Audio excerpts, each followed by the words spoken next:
नमस्कार दोस्तों, मैं नालंदा एकेडमी से महेंद्र शुक्ला और आज फिर से आपके सामने इतिहास विषय के अंतर्गत प्राचीन भारत में हड़प्पा सभ्यता का पार्ट चौथा फोर्थ लेकर आए हैं।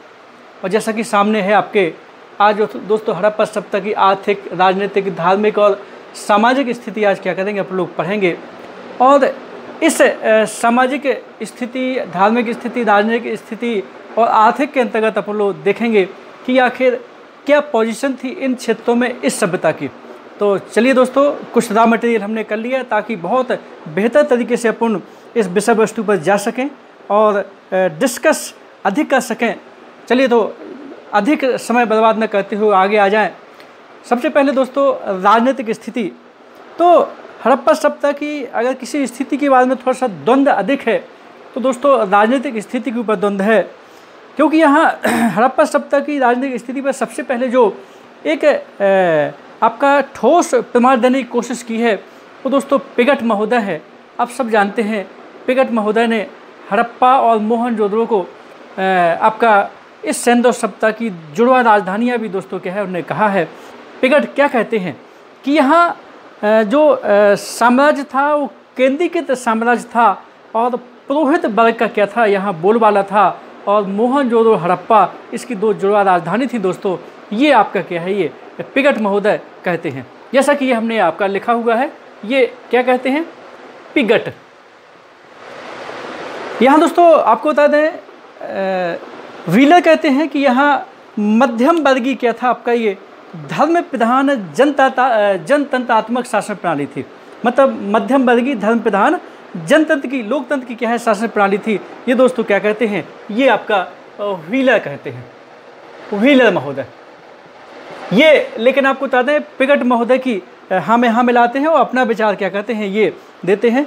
फिर यहाँ आपको सबको मालूम है अपने यहाँ महाभारत कालीन स्थलों की खोज करता जो है, विशेषकर हस्तिनापुर इंद्रप्रस्थ की जो आपके उत्खनन में महान योगदान दिया बीबी लाल दोस्तों क्या कहते हैं कि ये कहते हैं कि 6वीं सदी बीसी में जो आपको 16 महाजन पद थे, तो लगभग 16 महाजन पदों के पहले उसी के समान ये सैंधव सभ्यता की क्या थी आपकी, ये राजतंत्र वगैरह था वहाँ पर, और छोटे छोटे राज्य क्या है दोस्तों ये थे, जहाँ बड़े तंत्र का क्या था दोस्तों प्रभाव था। ये तो दोस्तों अपने अपने हिसाब से विद्वान मत देते हैं, लेकिन आपको थोड़ा सा बता दें ये जो सैंधव सभ्यता की जो समकालीन एक आपका सभ्यता है वो मेसोपोटामिया की सभ्यता। यहाँ दोस्तों मेसोपोटामिया की सभ्यता थी, अभी थोड़ी देर चर्चा करेंगे इस क्षेत्र में। यहाँ मेसोपोटामिया की सभ्यता की जो लिपि है वो विश्व की सबसे पुरानी लिपि मानी जाती है, उसको कीलाकार लिपि कहते हैं। और उस लिपि को पढ़ लिया गया है, और जब पढ़ लिया गया तो वहाँ का पूरा सिस्टम क्लियर हो गया है। और जब वहाँ इसी समय जब अपने यहाँ सैंधव सभ्यता अपने यौवन पर थी, उसी समय एक राजा था, सारगोन राजा था, जो लगभग 2300-2200 बीसी के आसपास दोस्तों था। उस सारगोन के कुछ अभिलेख वगैरह क्या मिले हैं, और उन अभिलेखों में सैंधव सभ्यता के व्यक्तियों को ब्लैक पर्सन कहा गया है, काले लोग क्या है दोस्तों ये कहा गया है। तो स्वाभाविक है जब समकालीन सभ्यताओं में राजतंत्र था, छोटे छोटे राज्य थे और व्यापारी प्रधान सभ्यता थी, तो यहाँ ये निष्कर्ष निकाला जा सकता है दोस्तों कि अपने यहाँ भी क्या था, एक संयमित केंद्रीय के धर्म प्रधान स्टेट की उपस्थिति अपने यहाँ जरूर थी। और ये यहाँ का जो प्रशासन था उस प्रशासन में बड़े तंत्र का बोलबाला था। स्वाभाविक है आपका आज के पूंजीवाद सिस्टम का जैसा रहा होगा, लेकिन स्वाभाविक है वहाँ राज्य से नकारा नहीं जा सकता, राज्य तो था ही। राज्य की पारिभाषिक शब्दावली तो वहाँ 101% दोस्तों थी। चलिए दोस्तों, इसके बाद अपन आते हैं धार्मिक स्थिति पर। आप सब जानते हैं यहाँ धार्मिक, यहाँ पर आपका कोई मंदिर नहीं मिला। ध्यान रहे दोस्तों, सैंधव सभ्यता की खुदाई से कोई मंदिर नहीं मिला, लेकिन समकालीन मिस्र और मेसोपोटामिया की जो सभ्यताएं हैं दोस्तों वहाँ मंदिर के प्रमाण मिले हैं आपके, ठीक है ना। यहाँ कोई मंदिर नहीं मिला, तो स्वाभाविक है यहाँ जो प्रमुख देवी थी ये मातृ देवी थी, क्योंकि आप सब जानते हो खुदाई से क्या है आपका ये महिलाओं संबंधित मूर्तियाँ, मातृ देवी संबंधित मूर्तियाँ मिली हैं, पृथ्वी देवी संबंधित मूर्तियाँ मिली हैं। ओबरा देवी से संबंधित शिल्प पर एक चित्र आपका मिला है, हड़प्पा से मिला है, और बाकी माता देवी की तो मिट्टी की मूर्तियाँ मोहनजोदड़ो हड़प्पा से भरी पड़ी हैं आपके। ये एक देवता में दोस्तों आपको बता दें, ये पशुपति शिव, देवताओं में क्या है, पशुपति शिव, आद्य शिव आपके क्या है, ये पुराने देवता आपके क्या है उस समय आपके थे। यहाँ दोस्तों मोहनजोदड़ो से शिल्प पर मिला है आपका पशुपति शिव, चर्चा हो चुकी है। मांगलिक चिन्ह में आप जानते हो ये स्वास्तिक का निशान है, और स्वास्तिक का निशान क्या है आपका, कोई जब कार्य आरंभ किया जाता है, कोई मांगलिक कार्य किया जाता है, पाठ पूजा इस समय भी वहाँ ये चिन्ह बनाया जाता है, तो ये दोस्तों ब्रह्मा को समर्पित है आपका। इसका मतलब कुछ ना कुछ सनातन धर्म की यहाँ आपका ये उपस्थिति जरूर रही होगी आपकी ये। फिर इसके बाद आता है दोस्तों कि ये पवित्र पशु कौन था, तो आपको सब जानते हो, मोहरों पे अगर पशुओं में सबसे ज़्यादा अधिक मिला है तो आपका एक सिंगरी क्या मिला है, बैल मिला है, एक सिंगरी बैल मिला है दोस्तों। और अगर पक्षियों में अगर कहा जाए तो फाख्ता मिला है, फाख्ता का मतलब कहलाता है आपका ये कबूतर।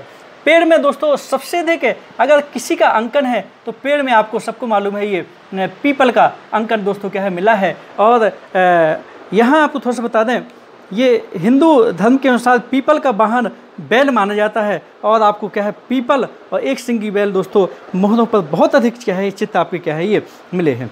यहाँ आपको बता दें जादू टोने में विश्वास करते थे, मोहनजोदड़ो से कुछ ताबीज नुमा सील टाइप के आपके क्या है मिले हैं। इसके मतलब इस समय जादू टोने में भी क्या होती थी दोस्तों विश्वास होती थी। यहाँ आपको बता दें सर्व पूजा भी होती थी, सर्व पूजा भी होती थी, क्योंकि आपका और वर्तमान में भी आपको सब जानते हो हिंदू धर्म में सर्व की भी क्या होती है आपकी ये पूजा आपकी क्या है की जाती है।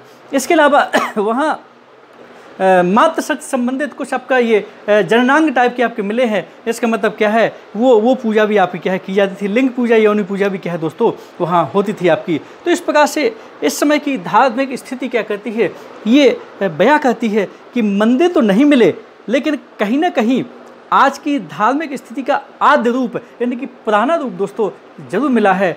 एकदम पुख्ता प्रमाण इसलिए नहीं कर सकते क्योंकि लिपि में जो आपका लिखा गया है वो स्पष्ट नहीं हुआ है, लेकिन ये जरूर था कि ऐसा आपका ये था, ठीक है ना। और सब जानते हो आप लोग हड़प्पा और लोथल और कालीबंगा से जो यज्ञ वेदी मिली है, अग्निकुंड मिले हैं, हवन पूजन की सामग्री जो वगैरह मिली है वो भी आपका था, बलि भी थी, क्योंकि यहाँ मृग की हड्डियाँ वगैरह भी किसी आप उसमें यज्ञ वेदी में क्या है दोस्तों ये मिली हुई हैं। चलिए, तो ये तो आपका ये नॉर्मली धार्मिक जीवन हो गया। अब दोस्तों आ जाएं इस समय का सामाजिक जीवन यानी कि सामाजिक स्थिति कैसी थी। तो आपको सबको पता है ये जो समाज जो था वो मात्र सत्तात्मक था, मात्र सत्तात्मक था। सो बताने की ज़रूरत है नहीं है कि मात्र सत्तात्मक इसलिए था क्योंकि इसमें जितनी भी मूर्तियाँ मोहरों पर जो भी अवशेष मिले हैं वो मानव में स्त्रियों के माताओं से संबंधित क्या अवशेष ज़्यादा मिले हुए हैं। क्लियर है कि समाज क्या है में माताओं की भूमिका क्या है स्पष्ट रूप से क्या है आपका ये आपका निर्णायक रूप से थी। प्रजातियों में दोस्तों आता है कि ये हड़प्पा सप्ताह की खुदाई से अस्थि पंजर जो भी अवशेष मिले हैं उनसे यहाँ 4 प्रजातियों के क्या मिलते हैं दोस्तों प्रमाण मिलते हैं। एक 4 प्रजातियों में एक आपका प्रोटोआस्ट्रेलाइड मिलता है, प्रोटोआस्ट्रेलाइड प्रजाति के क्या मिलते हैं प्रमाण मिलते हैं। आपको बता दें ये शीतोष्णकटिबंधीय भूमध्य सागरीय प्रजाति के भी प्रमाण मिलते हैं। भूमध्य सागरीय आपके अल्पाइन प्रजाति के भी प्रमाण मिलते हैं। और जैसा कि आप सब जानते हैं मोहनजोदड़ो से पुजारी का शिव मिला है, ये जो है मंगोलायड प्रजाति का भी क्या मिला है दोस्तों यहाँ प्रमाण मिला है। मतलब यहाँ क्वेश्चन आता है किस प्रजाति से संबंधित अवशेष नहीं मिले हैं, तो 4 प्रजाति से संबंधित इस सभ्यता को बस बताया गया है कि इस समय जो अस्थि पंजर मिले हैं 4 प्रजातियों से संबंधित आपके रहे होंगे। और उन 4 प्रजातियों में प्रोटोआस्ट्रेलाइड है, भूमध्य सागरी है, अल्पाइन है और मंगोलायड है। इसमें आपको बता दें भूमध्य सागरी प्रजाति क्या थी आपकी ये मुख्य रूप से क्या है प्रोटोआस्ट्रेलाइड प्रजाति क्या है मुख्य रूप से दोस्तों यहाँ ये पाई जाती है। और इसी प्रजाति के आधार पर आपको बता दें यहाँ ये आपका अंदाज़ा लगाया गया है कि 4 आपके क्या है वर्ग के लोग भी क्या है यहाँ थे। यहाँ पुरोहित थे, योद्धा वर्ग भी था दोस्तों, आपका कृषक वर्ग भी था और आपका शिल्पी वर्ग भी था। ये 4 प्रमुख वर्ग क्या है इस समय आपके ये थे।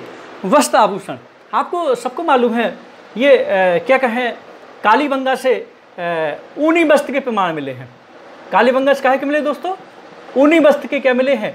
प्रमाण मिले हैं। कालीबंगा से ऊन के प्रमाण मिल चुके हैं, और भी कई जगह से मिले हैं, लेकिन मेन यही है आपका। और मोहनजोदड़ो है, मोहनजोदड़ो से आपको सबको मालूम है जो विश्व को देन है, कपास यानी कि सूती वस्त्र के क्या मिल चुके दोस्तों, प्रमाण स्पष्ट रूप से मिल चुके हैं। इस समय के वस्त्र आभूषण हैं, इसमें आपका ऊनी और सूती कपड़ों का क्या होता था, स्पष्ट रूप से प्रयोग होता था। हालांकि कुछ मूर्तियाँ नग्न अवस्था में मिलती हैं, लेकिन वो एक कारीगर की, कलाकार की भावना है। लेकिन यहाँ आपका ऊनी और सूती वस्त्र दोनों का क्या होता था, प्रयोग आपका किया जाता था। और कपास का तो सेंदो सभ्यता की विश्व को देन है। सबसे पहले कपास का उत्पादन इसी हड़प्पा सभ्यता यानी सेंदो सभ्यता में दोस्तों क्या आपका ये हुआ था। यहाँ आभूषण की बात करें तो आभूषण में करना है कि यहाँ पुरुष और महिला दोनों आभूषण क्या करते थे, आपका पहनते थे, प्रयोग करते थे। और आपके आभूषण हड़प्पा, मोहनजोदड़ो, दायमाबाद, धौलावीरा, बहुत सारे सोने चांदी को दोस्तों क्या मिले हैं, आभूषण मिले हैं। कुणाल से आपके 2 मुकुट भी आपको दोस्तों मिले हैं। और स्वाभाविक है ये मुकुट कोई छोटे राजाओं के आपके क्या है रहे होंगे। ये स्पष्ट है कि यहाँ आपका क्या है, हल्का सा जनतात्मक के बीच में आपका क्या है, राजतंत्र आपका स्टेट की उपस्थिति रही होगी, वो आपका चर्चा कर चुके हैं राजनीतिक स्थिति में। मनोरंजन में दोस्तों बहुत सारे मनोरंजन थे। इसमें अगर प्रमुख मनोरंजन का साधन आ जाए तो यहाँ पासा था। पासा खेलना जानते हो आप लोग, चौसर वगैरह होता है, पासा था। फिर ये जानवरों की लड़ाई भी थी, प्रमुख मनोरंजन का साधन पासा था। फिर जानवरों की लड़ाई भी थी, आपकी रथ दौड़ भी था आपका, ठीक है ना। इस प्रकार से क्या है, और एक बच्चों का खेल भी आपका प्रमाण मिले हैं, पिट्ठू जो प्राचीन खेल है आपका, इसके भी क्या दोस्तों प्रमाण आपके क्या है ये मिल चुके हैं। और ये आपका क्या है, मनोरंजन के मुख्य रूप से क्या होते थे, साधन होते थे। और आपको सबको मालूम है, बता चुके हैं, धौलावीरा से विश्व का सबसे बड़ा स्टेडियम दोस्तों क्या है मिला है, सीढ़ीनुमा स्टेडियम के प्रमाण आपको मिले हैं। स्पष्ट है कि कोई आपका ये अभय पैसाल टाइप का ये खेल का आपका मैदान क्या है आपका रहा होगा। स्वाभाविक है उसमें विभिन्न प्रकार के खेल खेले जाते रहे होंगे। खान पान में आता है दोस्तों क्वेश्चन कि यहाँ के लोग शाकाहारी और मांसाहारी दोनों थे, और ऐसे खुदाई से क्या है आपका ये प्रमाण आपके मिल चुके हैं। शाकाहारी भी थे और क्या थे आपके ये मांसाहारी भी आपके क्या है दोनों थे, क्योंकि मछली पकड़ने के कांटे आदि वगैरह क्या है दोस्तों ये आपके यहाँ के प्रमाण मिल चुके हैं। फिर इसके बाद आइए दोस्तों अंत्येष्टि क्रियाएँ।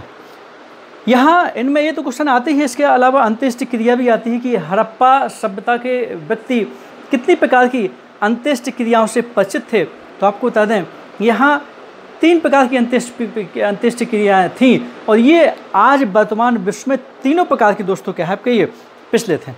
जैसे कि पहले अंत्येष्टि क्रिया में दोस्तों अपन करें ये दाह कर्म, फिर है आपका आंशिक समाधि, फिर है पूर्ण समाधि। यहाँ दोस्तों आपको बता दें दाह कर्म जो आज हिंदुओं में प्रचलित है, जानते हैं आप लोग कि शव को क्या जलाते थे, फिर जला करके उसके अवशेष वगैरह किसी पवित्र नदी वगैरह में क्या के डालते थे। ये दाह कर्म आपका है, और स्पष्ट रूप से ये प्रमाण दाह कर्म आपके ये धौलावीरा, कालीबंगा वगैरह से क्या आपके मिल चुके हैं। आंशिक समाधिकरण में होता है आपका कि पहले दोस्तों शव को खुला छोड़ दिया जाता था, ओपन रूप से खुला छोड़ दिया जाता है, जैसे पारसियों में होता है आपका। और जब इस शव को चील कौवे वगैरह खा जाते होंगे तो उसके जो अस्थि अवशेष किसी आपका उसमें घड़े में या बर्तन में भर करके क्या है या तो नीचे दबाए जाते थे, या फिर आपके क्या है कि कहीं पर आपका नदी में विसर्जित किए जाते होंगे। तो आंशिक समाधि के प्रमाण दोस्तों मिले हैं, ये सुतकोटदा से मिले हैं आपके। ये सुतकोटदा जानते हो आप लोग सब लोग, सुतकोटदा से कलश समाधान के क्या मिले हैं दोस्तों, प्रमाण मिले हैं। सुतकोटदा के अलावा आपके ये जो सुतकांगे डोर है जो पश्चिमी स्थल है, वहाँ से भी दोस्तों एक बर्तन में हड्डियों और राख के क्या है आपका ये आपका प्रमाण दोस्तों वहाँ मिले हैं। मतलब वहाँ भी आंशिक समाधिकरण आपका ये था।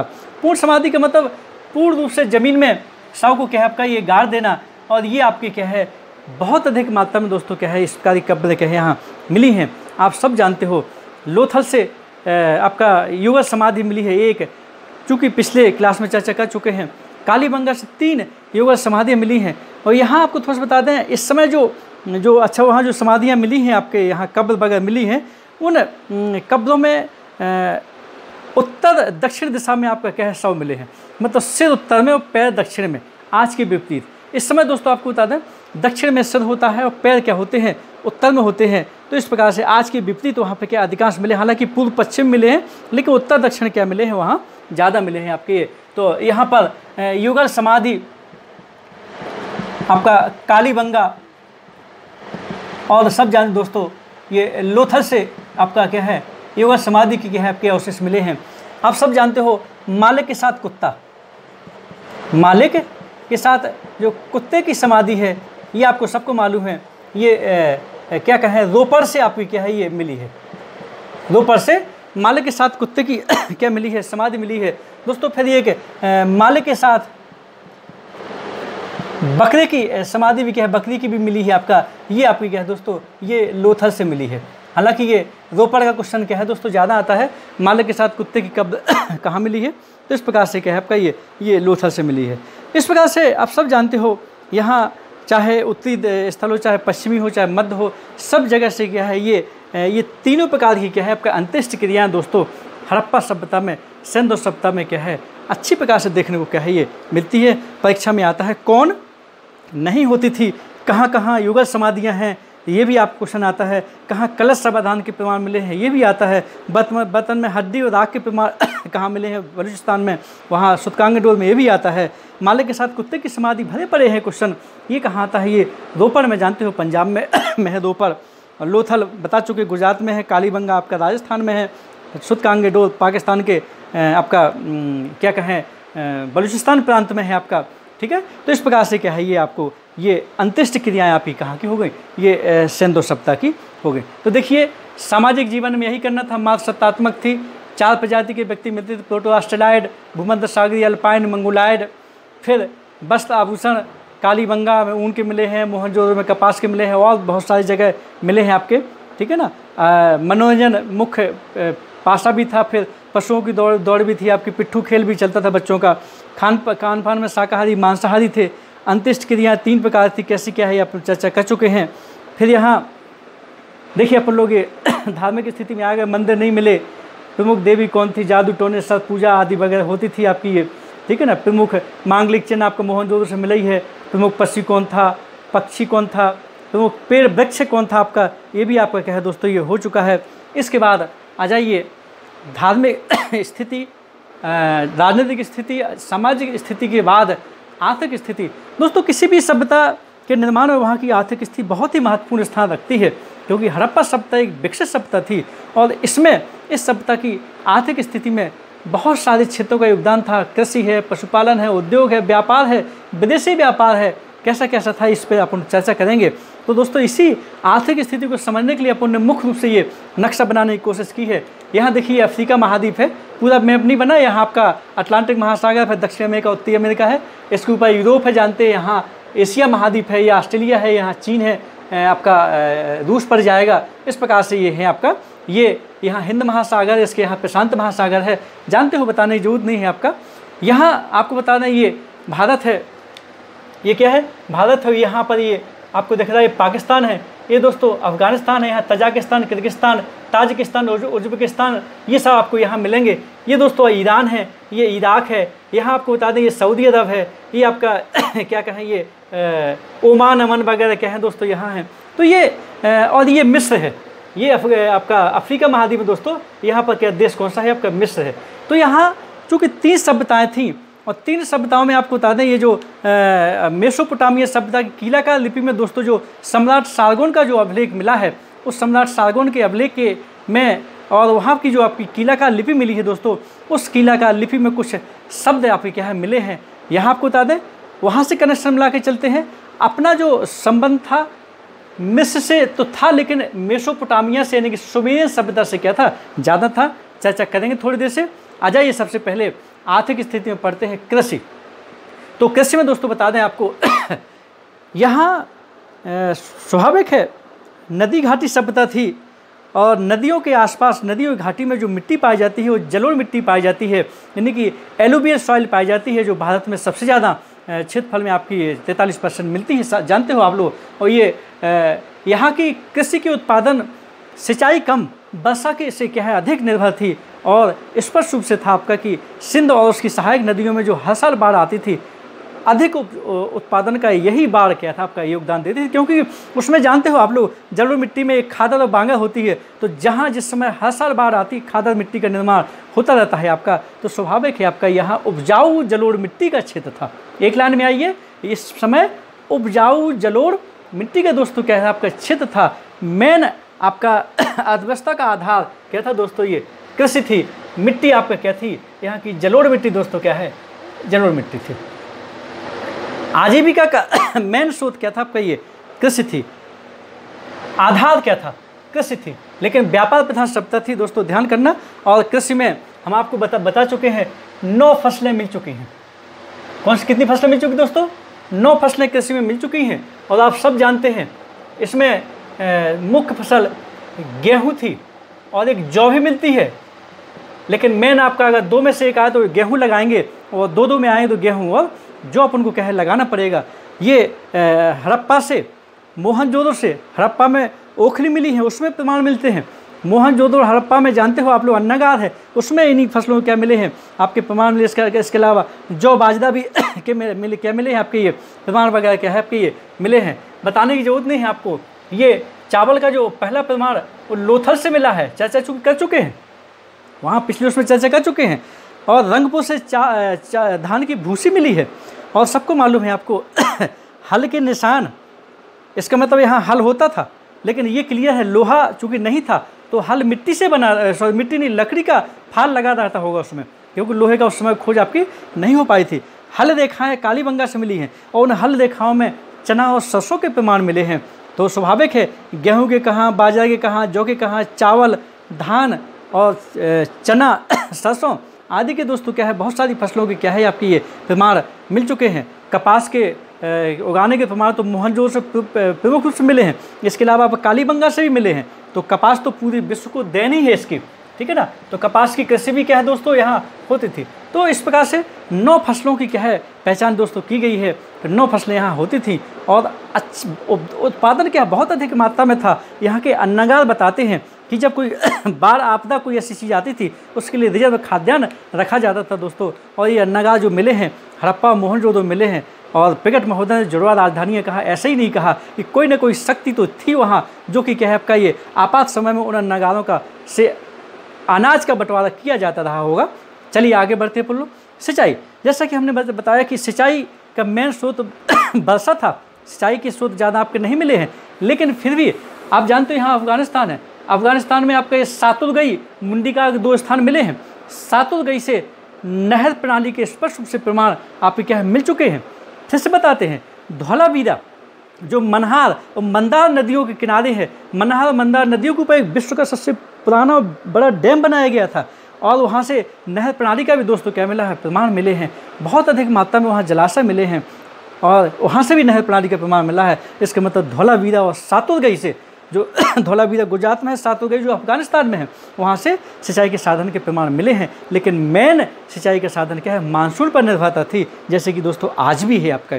चलिए, तो ये सिंचाई प्रमुख फसलें दोस्तों यहाँ कर चुके हैं अपन लोग। प्रमुख फसलें कौन कौन सी हैं देखिए दोस्तों। जो प्रमुख जो उद्योग था इस समय का, आपको बता दें प्रमुख जो उद्योग है वो था आपका वस्त्र निर्माण। वस्त्र निर्माण क्या दोस्तों क्या था, प्रमुख उद्योग था आपका, ठीक है ना। हड़प्पा सभ्यता क्वेश्चन आ जाए कि प्रमुख फसल कौन सी है, गेहूँ है। प्रमुख उद्योग कौन सा है, कपड़ा निर्माण है, वस्त्र निर्माण है, क्योंकि इसके प्रमाण कई जगह मोहनजोदड़ो, कालीबंगा, लोथल कई जगह से दोस्तों क्या मिले हैं प्रमाण आपके ये मिल चुके हैं। इसके अलावा सब जानते हो आप लोग, यहाँ सीप उद्योग भी दोस्तों फेमस था। यहाँ बालाकोट जो बलूचिस्तान प्रांत में पाकिस्तान में है, बालाकोट का सीप उद्योग दोस्तों बहुत फेमस है। तो सीप उद्योग भी क्या है आपका ये रहा। और इसके अलावा दोस्तों आपका लोथल में भी सीप उद्योग को क्या मिले हैं प्रमाण मिले हैं। किताबों में जाइए आप स्पष्ट रूप से क्या है मिलेगा आपको। ये मन का बनाने का कारखाना, गुड़िया मन का निर्माण कारखाना भी दोस्तों जानते हो आप लोग चाहुंदड़ों का फेमस है, और लोथल में भी है, लेकिन चाहुंदड़ों का तो और भी फेमस है आपका।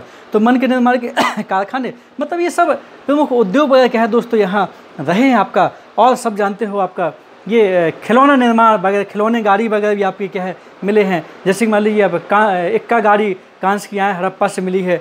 कांस की एक खिलौना गाड़ी अगर आ जाए, बैलगाड़ी आ जाए, चाहुंदड़ों से मिली है। बनमाली से मिट्टी के खिलौना गाड़ी दोस्तों क्या है आपका प्राप्त हुए यहाँ। इसका मतलब ये आपका उद्योग यहाँ क्या था, फल फूल रहा था, और स्वाभाविक है आपका उद्योग और व्यापार प्रधान सभ्यता तो आपकी थी ही। चलिए, तो ये तो अपन ने क्या देखा, ये कृषि हो गया, उद्योग हो गया, ठीक है ना। थोड़ा सा व्यापार और आयत पर चर्चा करेंगे। पशुपालन बताने की जरूरत नहीं है। यहाँ आपको बता दें, ठीक है, गाय का अंकन नहीं मिलता है, ऊँट का अंकन भी मोहरों पर आपका नहीं मिलता है। ये लायन यानी कि शेर का अंकन भी क्या है दोस्तों वहाँ नहीं मिलता है आपका। लेकिन फिर भी आपका ये बैल हो गया, बकरी हो गया, भेड़ हो गया आदि पशुओं को इनने क्या है पालना आरंभ कर दिया था। सबको क्या है पालतू क्या है आपका बना लिया गया था। और ये पशुओं के प्रमाण इनको छोड़कर के अधिकांश पशुओं के प्रमाण आपको क्या है दोस्तों मिलते हैं। चाहे हाथी दांत का पैमाना करो तो हाथी आपके यहाँ लोथल वगैरह से मिला है। ऊँट भी मोहनजोदड़ो सीधे ऊँट का कंकाल दोस्तों क्या है आपका मिला है। रेगिस्तान का जहाज कहते हैं ऊँट को, जानते हो आप लोग, ठीक है ना। तो बहुत सारे पशुओं के प्रमाण क्या है दोस्तों यहाँ मिल चुके हैं। अब इसके बाद देर न करते हुए अपन क्या आ जाएँ इसके व्यापार पर दोस्तों क्या है हल्का से ये आ जाते हैं। तो यहाँ आपको बता दें ये जो एक मेसोपोटामिया, अच्छा थोड़ा सा देख लेते हैं। ये जो ये भारत है, ये वाला पश्चिमोत्तर भारत है, पाकिस्तान और अफगानिस्तान, ये तो दोस्तों आपकी क्या है सिंधु सभ्यता है, हड़प्पा सभ्यता है। कौन सी? ये वाली, ये आपका देख रहे हैं, ये यहाँ चलेंगे, ये आपकी हड़प्पा सभ्यता है। और आपको बता दें ये हड़प्पा सभ्यता को, सिंधु सभ्यता को ये ईरानी मतलब फारस यानी कि मेसोपोटामिया के जो सारगोन सम्राट था उस समय, उसके लेख में इसको सिंधु सभ्यता को क्या कहा गया है? मेलुहा कहा गया है। स्पष्ट प्रमाण मिल चुका है दोस्तों, उसको क्या कहा गया है? मेलुहा। ये मतलब हड़प्पा सभ्यता थी, हड़प्पा सभ्यता थी, 30 सभ्यता थी। यहाँ आपको सबको मालूम है ये जो ईरान है, इराक है और ये सऊदी अरब लेते हुए ये पूरा मेसोपोटामिया की सभ्यता थी। ये कौन थी दोस्तों? ये मेसोपोटामिया। वैसे आपको बता दें मेसोपोटामिया अगर एक देश कहा जाए दोस्तों तो ये मुख्य रूप से इराक में थी। ध्यान रहे, ईरान इराक, ठीक है ना, इराक में थी आपकी। वैसे ईरान और इराक पहले एक ही देश थे आपके, ठीक है ना। यहाँ दजला और फरात नदियाँ हैं, उनके किनारे मेसोपोटामिया की सभ्यता फली। और जो कि सुमेरु जाति, इसका सुमेरियन सभ्यता भी दोस्तों बोलते हैं। लेकिन ये क्षेत्र क्या था? मेसोपोटामिया का क्षेत्र है, लेकिन इराक का पुराना नाम मेसोपोटामिया है। तो ये मेसोपोटामिया सभ्यता है। यहाँ दोस्तों ये नील नदी के किनारे मिस्र की सभ्यता है। नील नदी जो विक्टोरिया झील से निकलती है और भूमध्य सागर में गिरती है। और यहाँ दोस्तों दिख रहा है लाल सागर है, भूमध्य सागर यहाँ है और लाल सागर दोस्तों क्या है? यहाँ है। ये अफ्रीका महाद्वीप है, ये मिस्र है, ठीक है ना। ये आप सब जानते हो, अच्छे से बताने की जरूरत नहीं है। यहाँ दोस्तों जो कीलाकार लिपि है मेसोपोटामिया सभ्यता की, उस मेसोपोटामिया सभ्यता में दोस्तों एक दिलमुन शब्द आया है। दिलमुन शब्द आया है, ये बहरीन द्वीप के लिए हुआ है। ये बहरीन द्वीप है, यहाँ लाल सागर के यहाँ कोने पे लगाए हम, यहाँ अरब सागर लाल सागर के बीच में दिलमुन, ये आपका बहरीन द्वीप के लिए प्रयोग हुआ है आपका। ये इसका मतलब ये आपको बता दें, ये जो बहरीन द्वीप है इसके लिए कहा गया है कि ये क्या कहें मध्यस्थता की भूमिका क्या है निभाता था। मतलब ये मेसोपोटामिया और सिंधु सभ्यता के बीच में ये क्या है आपका ये बहरीन द्वीप यानी दिलमुन, ये मध्यस्थ को क्या कहें अपन लोग? बिचौलिए, मीडिएटर, बिचौलिए की भूमिका क्या है निभाता था। तो दिलमुन क्वेश्चन आया कि दिलमुन किसके लिए शब्द प्रयोग हुआ है? जो कीलाकार लिपि में है वो दोस्तों बहरीन द्वीप के लिए प्रयोग हुआ है। यहाँ एक शब्द और आता है आपका उद बंदरगाह। उद बंदरगाह है आपको यहाँ मेसोपोटामिया में प्रवेश करने के लिए था, इराक में, यहाँ अरब सागर के पास, यहाँ उद शब्द आया है। उद एक दोस्तों क्या था? ये बंदरगाह था। और ऐसा बताया गया है कि वो उद बंदरगाह से क्या होता था? बंदरगाह है, उद बंदरगाह से मेसोपोटामिया में प्रवेश करते थे। मतलब अपने यहाँ भारत का जो चाहे सुतकांगे डोर हो, चाहे बालाकोट हो, या आपका सुतकोटदा हो, यहाँ लोथल हो, इन यहाँ से जो जहाज़ जाते थे ये और बंदरगाह से कहाँ प्रवेश करते थे, ये मेसोपोटामिया में क्या है दोस्तों ये प्रवेश करते थे। तो आ जाइए फिर से आ जाए, और यहाँ आपको बताते हैं ये माकन है। माकन का अर्थ वहाँ लगाया गया है मकरान। मकरान तट जो आपकी ये पाकिस्तान के पश्चिमी क्षेत्र में है, मेसोपोटामिया से लगा हुआ है। तो मकरान तट आपका क्या है, ये माकन शब्द आया है। तो ध्यान रहे सुमेरियन सभ्यता की, मेसोपोटामिया सभ्यता की जो कीलाकार लिपि में उसमें 4 शब्द मिले हैं, दिलमुन, और मेलुगा और माकन। मेलुगा का आशय सिंधु सभ्यता है, हड़प्पा सभ्यता। माकन से आशय मकरान तट से है, उद से आशय वह बंदरगाह है जिससे मेसोपोटामिया प्रवेश करते थे। दिलमुन बहरीन द्वीप से आशय है जो एक बिचौलिया की भूमिका निभाता था यहाँ की व्यापार में, आपका व्यापार प्रधान सभ्यता थी। दोस्तों मेसोपोटामिया से अपन लोग ज़्यादा संबंधित थे। सिंधु सभ्यता की बहुत सारी मोहरें मेसोपोटामिया मिली हैं, और मेसोपोटामिया की अपने यहाँ मोहरें बहुत सारी मिली हैं, विशेषकर मोहनजोदड़ो मिली हैं, और आपकी ये क्या कहें ये लोथल में भी क्या है दोस्तों ये मिली हैं। लेकिन हाँ थोड़ा सा मिस्र की मोहरें थोड़ा सा ये कम मिली हैं। आइए दोस्तों, तो ये व्यापार आपका होता था तो किससे क्या आयात करते थे ऐसा भी दोस्तों क्वेश्चन परीक्षा में आ चुका है। तो यहाँ आपको थोड़ा सा बता दें, ये एक पिछली बार SSC क्वेश्चन में आया था आपका कि लाजवाद मणि, ये बदख्शा लाजवाद मणि आपको कहाँ से आता था, ये बदख्शा से क्या है आपका ये आयात किया जाता था। ये अफगानिस्तान में है बदख्शा, ठीक है ना, और आपका सातोगई के पास मिलेगा। चांदी दोस्तों ये राजस्थान, ध्यान रहे शॉर्ट में लिख देते हैं, राजस्थान और ईरान से दोस्तों क्या है चांदी का आयात किया जाता था। टिन और तांबा मिला करके कांस्य बनाया जाता है जो कांस्य की सभ्यता ही है। तो टिन आपको बता दें ये ईरान और अफगानिस्तान से दोस्तों क्या है ये टिन आपको क्या है मंगाया जाता था। तांबा आपको खेतड़ी राजस्थान, बहुत पुरानी खान है, खेतड़ी राजस्थान और अफगानिस्तान से क्या है दोस्तों तांबा मंगाया जाता था। जो सोना है, सोना आपको बता दें दोस्तों दक्षिण भारत और दक्षिण भारत के अलावा आपका ईरान और अफगानिस्तान से सोना मंगाया जाता था। जो शीशा है, शीशा आपका ये राजस्थान और ईरान से दोस्तों क्या है शीशा मंगाया जाता है। जो सेल खड़ी है ये राजस्थान और गुजरात, सेल खड़ी की जो मोहरें मिली हैं राजस्थान और गुजरात से दोस्तों क्या है सेल खड़ी मंगाया जाता था। फिर सुन लीजिए, लाजवाद मणि बदख्शा से, चांदी राजस्थान ईरान से, तांबा खेतड़ी अफगानिस्तान से, टिन ईरान अफगानिस्तान से मंगाते थे, सेल खड़ी राजस्थान और गुजरात से मंगाते थे, शीशा राजस्थान ईरान से मंगाते थे, सोना दक्षिण भारत ईरान और अफगानिस्तान से दोस्तों क्या है ये मंगाते थे। तो ये कौन सी चीज़ कहाँ से मंगाते थे ये सिंगल रूप से भी आता है दोस्तों, और जोड़ी मिलाने के लिए परीक्षा में क्या है बहुत अधिक आया हुआ है। तो हमारे ख्याल से आशा ही नहीं पूर्ण विश्वास है कि आपको हमारा ये टॉपिक क्या है समझ में आया होगा। आज ये चौथा टॉपिक था हड़प्पा सभ्यता का, 5वां नेक्स्ट क्लास में होगा। तब तक के लिए हमें नमस्कार, जय हिंद।